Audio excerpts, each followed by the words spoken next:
Hey everybody, welcome to another episode of the Unbelievers, a discussion of Thomas Covenant.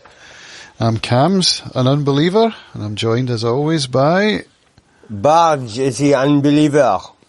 Excellent. So here we are, ready to discuss chapter 16 of Lord Fowl's Bane, the first of the Chronicles of Thomas Covenant. The title is Bloodborne, spelled as in Jason Bourne. And we left Covenant with the party, just having left Revelstone, on their way to the quest. Yeah, and he's feeling a little unworthy. And he doesn't like horses. No, he doesn't. So he's riding a regular horse. Along with, it's quite a big party actually. They've got the lords, some of the lords, some blood guard, and some of the war guys. And yeah, I think 15 or 20 maybe in total. Yeah. It might even be between 20 and 30. There's some reference to it in the chapter later on to the number of the party. And he's sitting on a Klingor saddle, which is that magic sticky material. Yeah, so for 3 days, I mean, he's hurting. Yeah, there's a sentence here which is pretty revealing. Is once again he was forced to recognise the suicidal nature of his dream, of what the subconscious darkness of his mind was doing to him. So these are the thoughts that he's having as he's sitting on the back of the horse with aching muscles. And just avoiding everybody, you know, people try to make conversation and he either ignores them or just kind of snubs them. And, yeah, I mean, he's having none of it and he's, yeah. But as time goes on, he kind of begins to adapt. I mean, that's quite interesting how it's, how we get a sense of that, almost him becoming, you know, a horse rider. Yeah, he's adapting physically. I suppose he's getting used to, his muscles are getting used to it. And the aches and pains are getting less. But he's still not very chatty. So they're enjoying some diamond draft to keep them going, the giantish liquor. Yeah, Lord Moram asks Covenant to tell him about his land. And Covenant's like, well, what do you want to know? We have cancer, heart failure, tuberculosis, multiple sclerosis. He goes on with a big list of all the things that are wrong with our world. Not all the things. I'm sure there are many more, but there's a big catalogue of woes that might run on forever. And he talks about beauty and how we have it too. It's called scenery. Yeah, I know. It's funny how that whole scene kind of develops because he's becoming less grumpy, and then there's that scene with the diamond draft, and it's quite funny where, you know, basically the High Lord and Giant they share a bit of a joke, and then the first thing when Moram asks him about what's happening with his world is that he lists this thing of intensely negative things. Yeah. And then, yeah, it's through beauty that you get a sense of the contrast between the two worlds. Because, yeah, what is beauty? Scenery. We call it scenery. And then there's a bit more of a digging into that, and Thomas Covenant says, yeah, that kind of beauty, well, we live without. Yeah, because the difference is, in our world, it's just something that you see. At least that's how it's coming across. Whereas in the land, it's something that you sense. he gives the example of grass that's growing in the right place in the soil where it belongs, and you can actually feel that earth power in the land, whereas in our world he can't. I'm not saying that one can't. It is, I mean, I've experienced it when I'm in the hills, you know, sometimes you get that sense of awe and reverence and beauty, but it's not something that we feel all the time. Whereas I get the sense that in the land, it's always there, irrespective of your mood or how you feel. That feeling of earth power is always something that's there. And he's come to appreciate that. Arguably, I mean, you know, many quote-unquote tribal people would claim the same thing, I would say.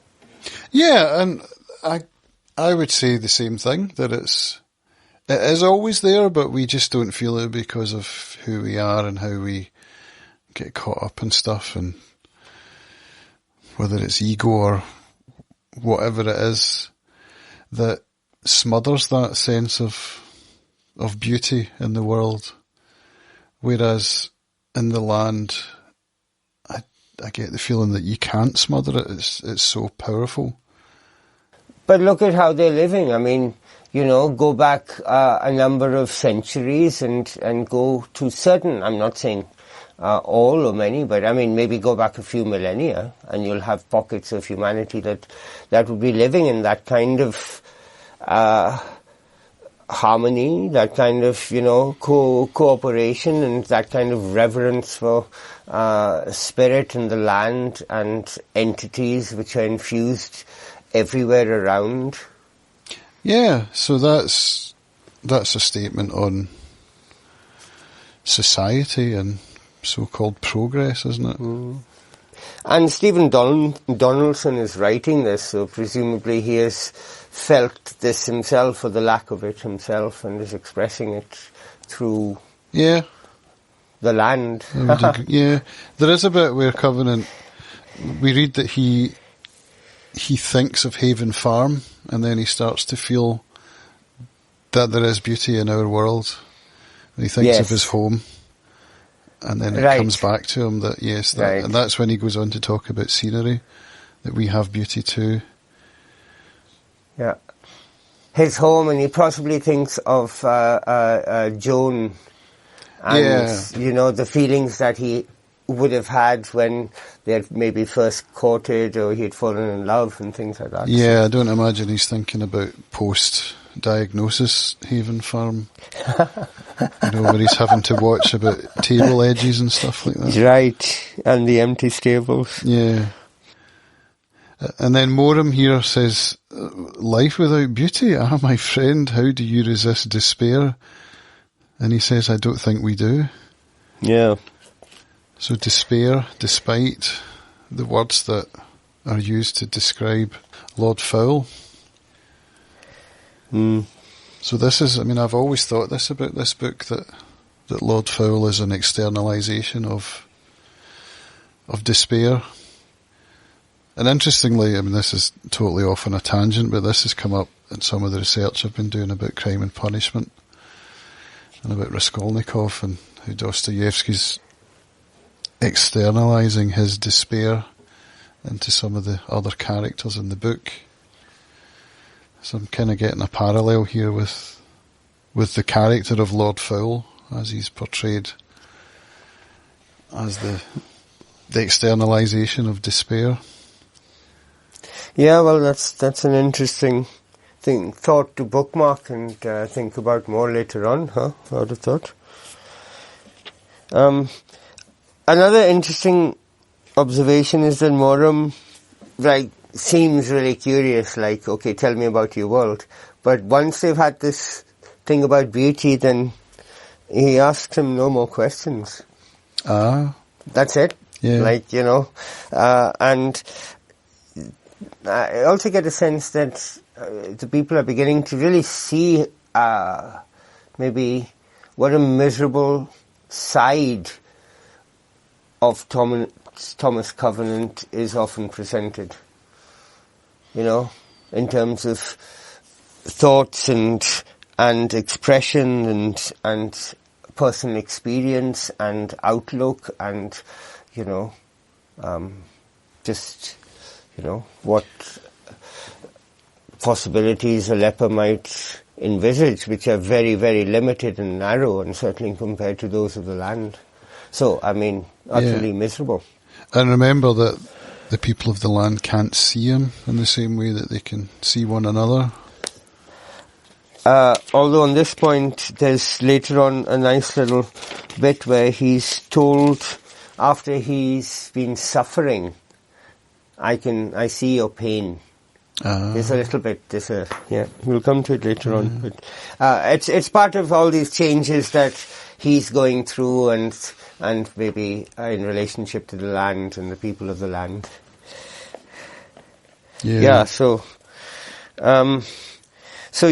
they're carrying on and they're apprehending the red full moon. Huh? Yeah, they're all quite tense, and you can tell that they're worried that the moon is about to rise as a full moon, and they don't know if it's still going to be blood red, because if it is, that indicates that Drule is all powerful, that he can even corrupt the full moon.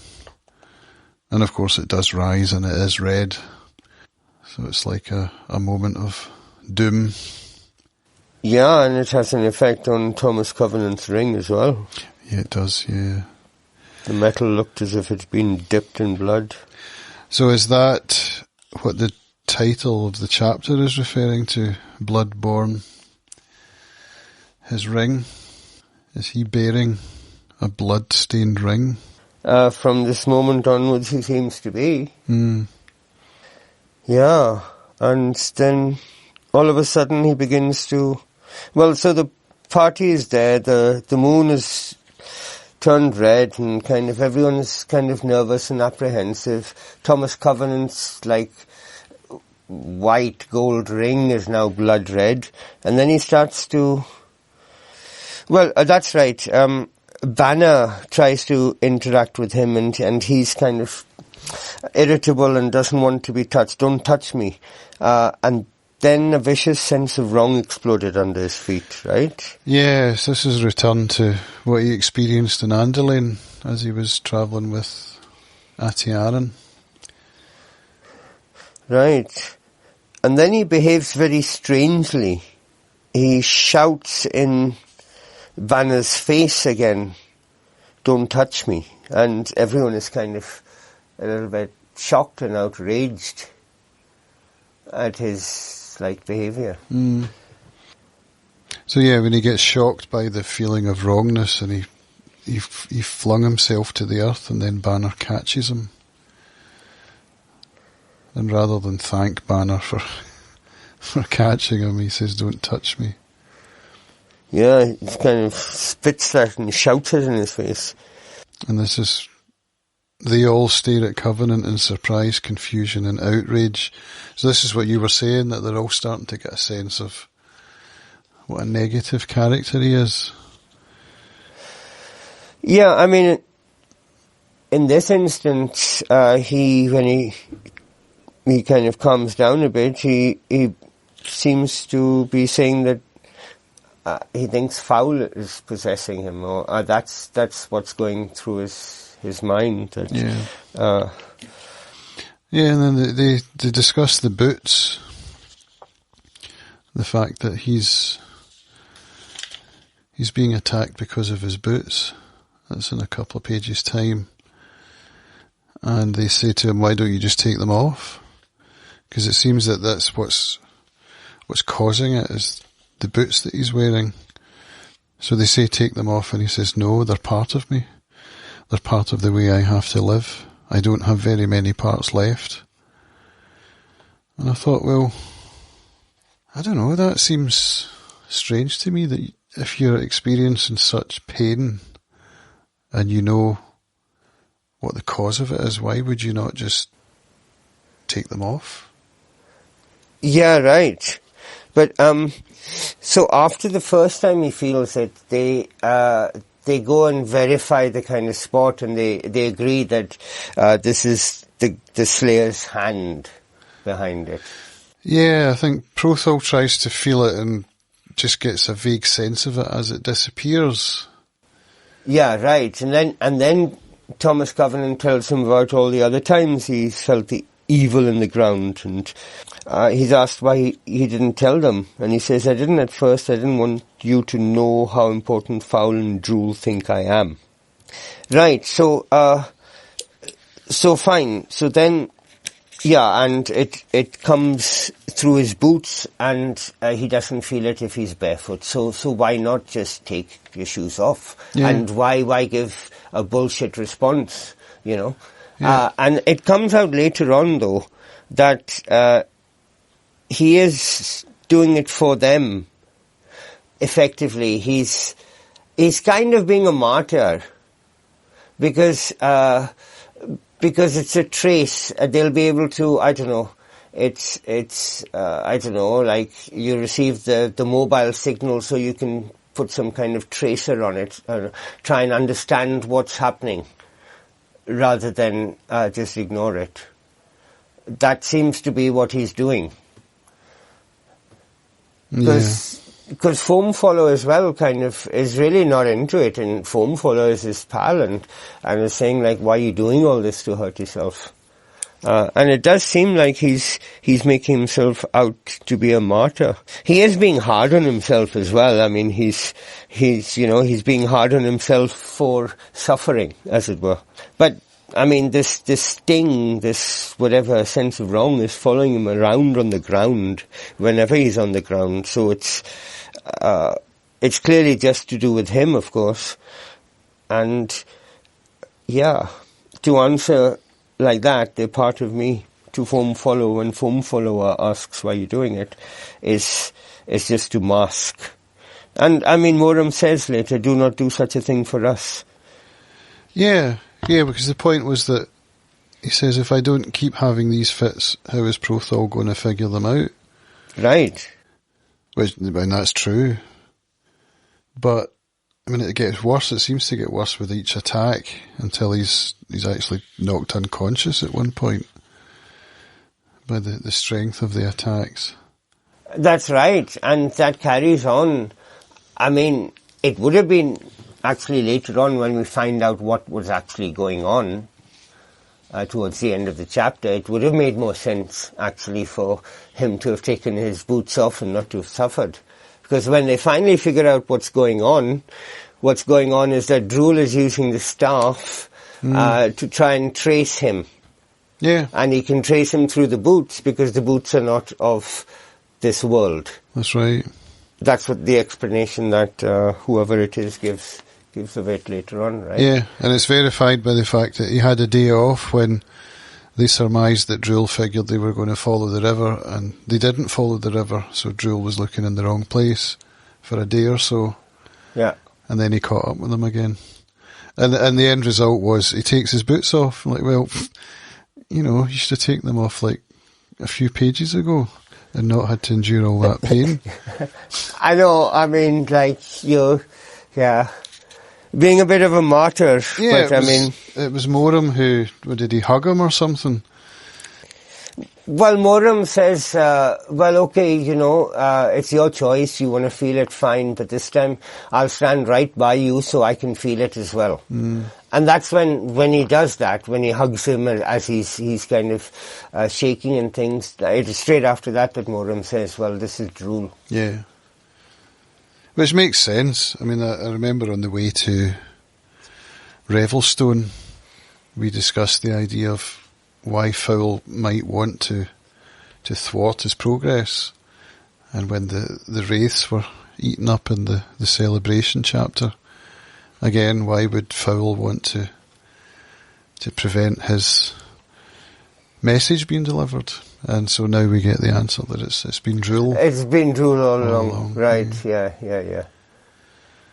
So Drool's using the Staff of Law, and there's a point, was it in the last chapter, where they said they believed that Drool, I think Osondria, guessed that he also had the Earth Stone, because the Staff of Law being a magic tool of law, it couldn't be used for evil purposes. Remember that from the last chapter? Right. And Lord Phil said that Drool was seeking the Earth Stone, and woe betide you if he finds it, you know. But maybe he's not, I don't know. Maybe it's just the Staff of Law. Well, maybe Fowl wants the Earth Stone and is going to take it off Drool when Drool gets it. So that's the story of the boots. Yeah. Now Covenant's taken them off. He's feeling a lot better. He's sleeping better. He seems to be getting more chatty. And then they have a discussion. They're going to have a story about Bagoon the Unbearable and Thelma Two-Fist, which is one of the giant stories. But he says no, it would take days and days to tell it. So then Covenant goes on to ask about the Creator. So he asks of Moram, tell me about the Creator. And Moram says, we don't know much. And then Tamarantha cuts in and says, you young whippersnappers. So Tamarantha's Moram's mother, wife to Variol. And then she takes over the story, and we get a nice info dump about the Creator, which has led me to ask a few questions. What did you make of that whole section? Right, so I mean, there are a few contradictions in this Creator figure. It seems. I mean, is the Creator flawed? Clearly. Alas, he did not understand the spite or had forgotten it. Yeah. Okay? So, Banes are not of the Creator, because it is stated, buried deep in the earth through no will or forming of his were Banes of destruction. Powerful enough to rip his masterwork into dust. So the fact is, how come he created the earth? Well, he created the Arch of Time first, which had as its keystone white gold, or white magic. Yeah, it says, for the keystone of that arch he forged with wild magic. So the Creator has access to wild magic, and he used it to forge this keystone that holds up the Arch of Time, inside of which the earth was created. Within the arch he formed the earth. Yeah. Right. And it was during the creation of the earth that he did not understand despite, or had forgotten it. So that fact, is that what makes these Banes part of the earth? This despite that he didn't pay attention to? Yeah, I see my understanding of what a creator in any sense, because even in this sense it's creating at all levels and dimensions, right? Because if you're talking about time, yeah, you're not just talking about physicality, right? So then you're talking about all levels of spirituality or whatever. So I mean, so at that level a creator creates a sub-creation. Which then has a life of its own? Sure. But, I mean, it depends. I mean, I wouldn't see that sub-creation is separate from the Creator, right? It's not. And so, right, so then can it surpass the Creator in terms of, I don't know, understanding, power? I mean, I thought later on, well, maybe the wild magic might be able to do that. But, can it? Could it? Or is the Creator not really the Creator? Well, this is the creation myth, and the part of it that I think the important part is that he forged this keystone with the wild magic. So the wild magic is available in infinity, wherever that is. Right. But it's not... So he used it within his logos. Yes, exactly. Right, I see. But it's not included as part of his creation. It's a creation tool that's not available to the creation itself, only to the creator. Right. And in comes Covenant with this tool inside the creation, which then could threaten the whole thing. All right. So then Thomas Covenant is from outside the creation, the Creator's creation. Yes. I guess... Are you talking about our world as well here? Well, I mean, that would seem to follow from that. So perhaps there are multiple creators in this infinity. But then the beggar? The beggar somehow managed to cross worlds. Because the creator himself, as far as we know, is not inside the creation as a physical entity. But maybe he could manifest as a physical entity if he so chose. Yeah, we don't know. These are all just questions. But, I mean, being forgetful... Yeah, does it say he forgot? I mean, however one might understand that in whatever kind of colourful, metaphoric manner, you know, it still is an indication of a degradation of sorts, which is then a contraction rather than expansion. Yeah. So that, to me, then seemed some of those contradictions. But then I don't know what is meant by creator. So, yeah, he forgot, despite, and then in the next paragraph, he remembers. Or perhaps he found despite itself beside him, misguiding his hand. There you go. Or perhaps he saw the harm in himself. It does not matter. Well, it kind of does. Actually, no, it doesn't. What's done is done.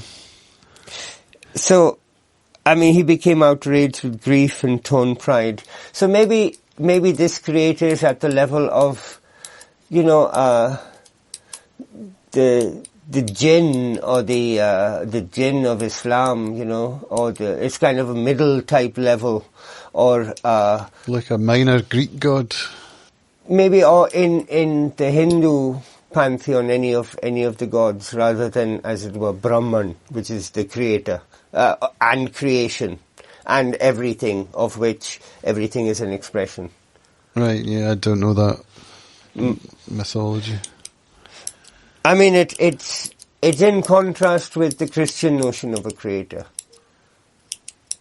Okay. Right, which is separate from creation. Yeah. Right. So, I mean, that's the monotheistic versus the whatever. Yeah. So, I don't know what he means by creator, you see. No. And it's not clear. But it's also being speculated upon by one of the people. So, exactly. It's their version of what the creator is. So, yes. Yeah. Anyway, it's yeah. So he remembers, and then we are wondering whether it's despite that led his hand or not. But then he casts despite down into his creation, there to be imprisoned within time. And thus the Creator's creation became the despiser's world to torment as he chose. So Lord Fowl is imprisoned, basically, inside of time. Whereas before he was in wherever the infinity world is, where the Creator lives. Outside of time, presumably. Outside of time. So, right. That's the myth. Yeah, there's also the suggestion that maybe Thomas Covenant has been sent by the Creator to help. So so that the plight of the earth would not be utterly without hope, he sought to help his creation in indirect ways. I think you already quoted that, but to me it seemed to suggest that maybe, that's Thomas Covenant. And then maybe there's a connection with the beggar. Yeah. And if the Creator's able to access our world and then influence his creation through something that's not from within the world he's created, then we don't know all bets are off, aren't they? This is the paradox. Well, see, what did the beggar do? The beggar insisted that he keep the ring. That's right, he did. He gave him it back. Yeah, and he said something around it as well, whatever. But, I mean, consistent with this kind of speculation, that makes sense then, come over, give you this, funky message, and then you give me the very thing that I'm trying to get you to use in my land.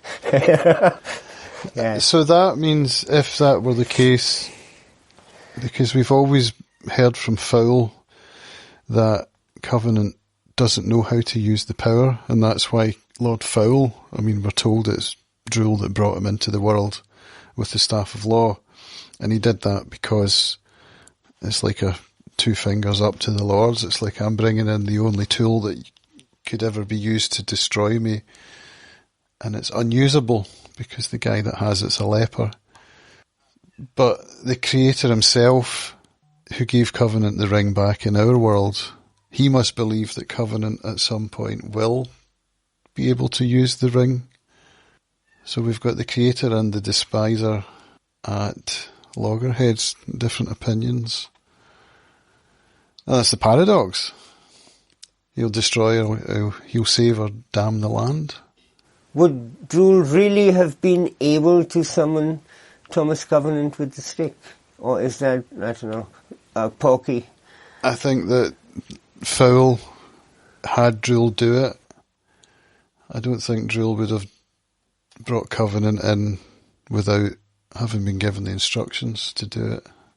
Well, Covenant's of the... In fact, did he not say in Kevin's Watch when they first met that he'd chosen him? I can't remember now. But Covenant certainly believes that Fowl chose him, and Drool was the tool that brought him in. Right. So Drool wouldn't have known anything about making use of Thomas Covenant for his own ends? No. Apart from, there's this thing I can use to make myself powerful, without actually having a subtle knowledge of it, the finery. It feels like they're all puppets and under Lord Phil's power. Everyone's being manipulated. Okay. Maybe Fowl wants to break out of this time prison thing. Yeah. So just smash everything. Because that's what it says here, that Tamarantha says, Lord Fowl, that act would destroy time, and then the Despiser would be free in infinity again, free to make whatever befoulments he desired. Yes. Right. So I missed the beginning bit there. If the Creator were to silence Lord Fowl, that act would destroy time. So that, I suppose that means the Creator can't himself come down and destroy Lord Fowl or silence him. Maybe he can't destroy him because that would destroy time. But then maybe he didn't create Fowl either. No, he didn't create Fowl. Right. Okay. Fowl was this despite that he'd forgotten, that was at his side, or was within him when he was creating the earth, so he wasn't paying attention to the despite, which then led to these Banes being part of his creation, the imperfections, the flaws. I see, okay. So it was basically a manifestation of the cracks already present within the Creator itself. Or it could have been arrogance or something like that in the Creator. Some kind of negative character trait that he wasn't aware of that then became despite, it became externalized in some way. Well, I meant crack or flaw. Oh, But so right, whatever right, it is, yeah. So whatever it is, then it's. I don't know. In the monotheistic religions, is there any possibility of a flawed creator in one's perception? Isn't, I mean, God the utmost of everything and flawless in perfection itself? Is it not? Or am I mistaken? So it's then, if that's the case, then it's clearly a different notion of creator. Mm. Yeah, I don't know enough about religion to comment on that. The creation myths. No, but I mean, the notion of, like, if you went across the world and averaged out what people would, if you asked people this question, can God be flawed? I wonder how many answers you'd get which would be yes. Could God's creation be flawed through an oversight? But foul is the manifestation of the flaw already present within the Creator.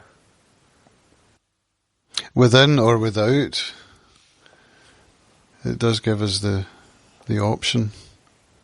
Or is that part of the paradox? Is that the despite was either at his side. It said that he'd forgotten, so perhaps the despite was an external figure in wherever the Creator lives. At the next level up, so to speak. And he just hadn't been paying attention. Yeah. He's so busy with his creation. Yeah. And I suppose with the creation myth, the monotheistic Christian mythology, where you've got Adam and Eve, and that's the flaw, isn't it?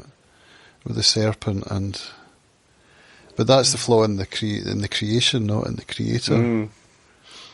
Well, maybe it's just, maybe what is being painted is a simulation within a simulation, within a simulation type scenario, right? Yeah.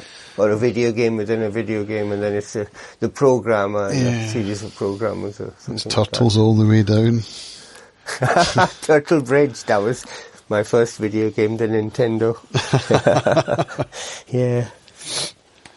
So I mean, we could discuss this and go round and round all night. Yeah, okay, no, that's done. It's really understanding what's meant by creator over here, not any further outside of that. Yeah, but I think from this story, I'm surmising that Lord Fowl's intention is to get the white gold in order to break free of his prison. That makes sense then, yeah. And so he doesn't really care what Drool does with the stuff, huh? No, he have doesn't. Fun, laddie. Yeah. Just give me that white gold, yeah. Yeah. And the thing is, the white gold's coming to him anyway. He doesn't even have to go and get it. He's set this mission up to get the lords to come and get the staff. So they're on their way to Lord Fowl, because Drool lives in Kiril Threndor, which is Mount Thunder, which is Lord Fowl's domain. So he set this whole thing up to get them to come to him. Right, that's a nice little kind of nugget of an overview.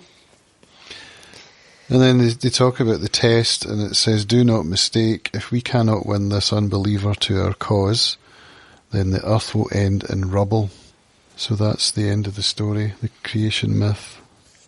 So it seems like a desecration of sorts, the end of the world, which I suppose is what would happen if Lord Phil got the white gold and broke free of his prison. He would destroy it in the process.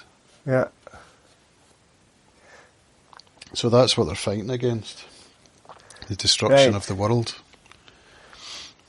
A world to some, a prison to another. Yeah.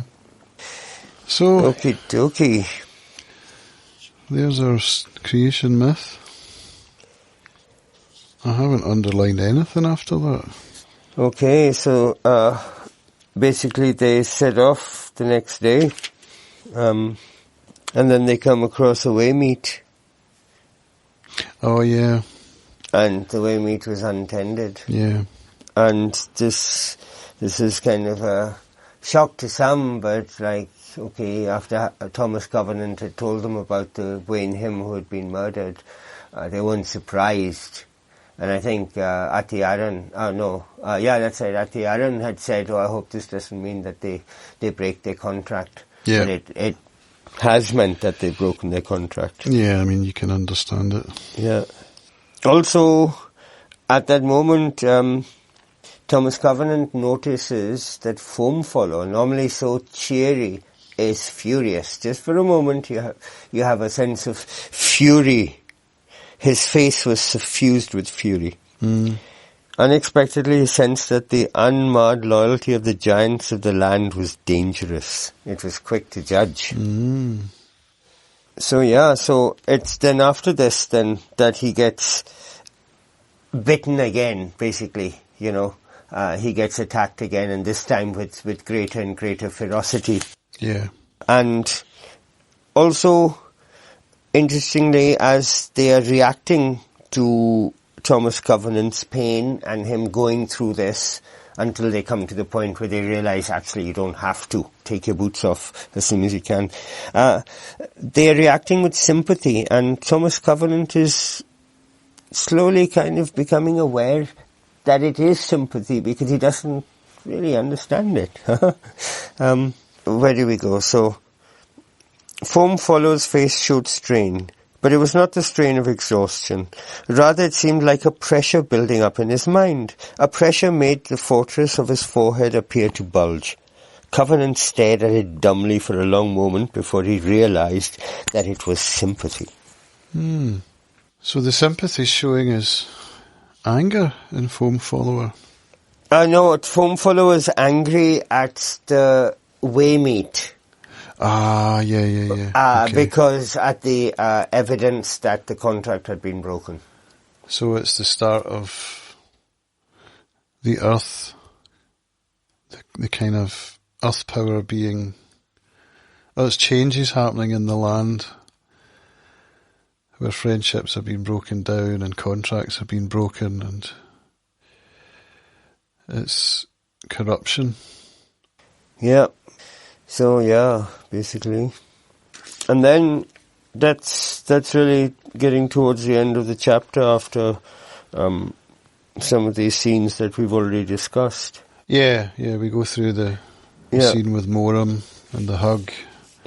And then he finally takes off his shoes, and he's kind of he feels if he shed something big, it seems. He smiles a little, and then that smile turns into a grimace, but that's a paradox again. But I mean, well, they dress him in robes. They dress him in white robes. Yeah. So and he's got no shoes on. So he's becoming more like an inhabitant of the land.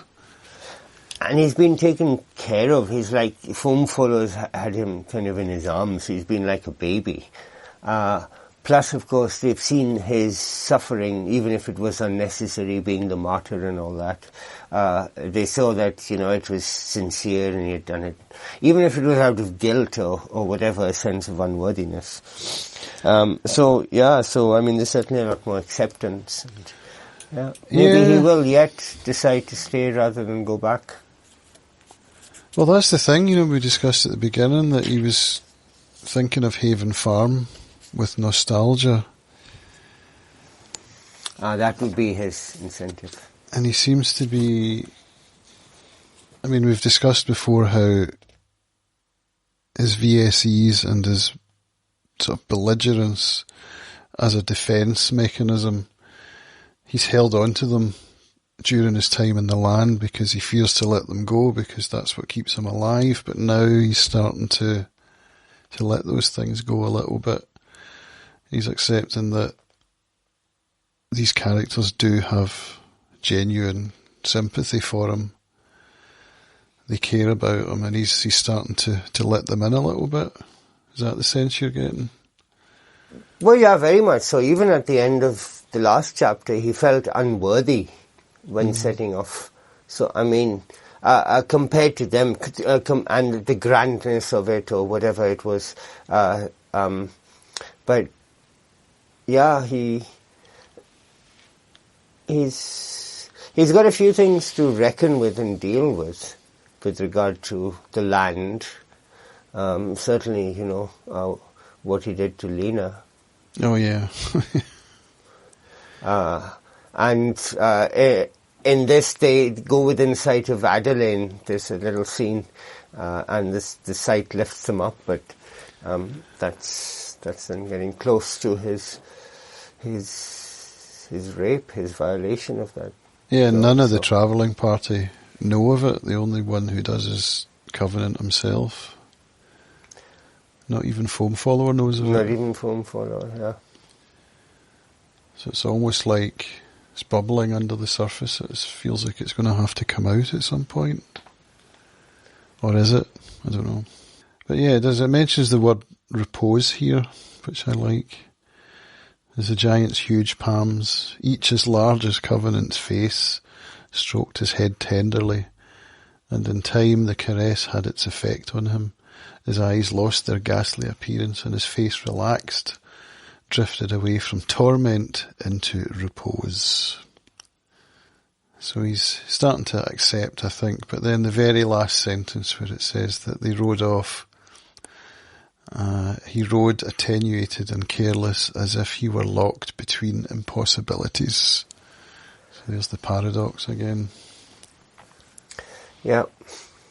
So we head off. Next time we'll be looking at chapter 17, End in Fire. Yeah, it's a good 20 odd pages.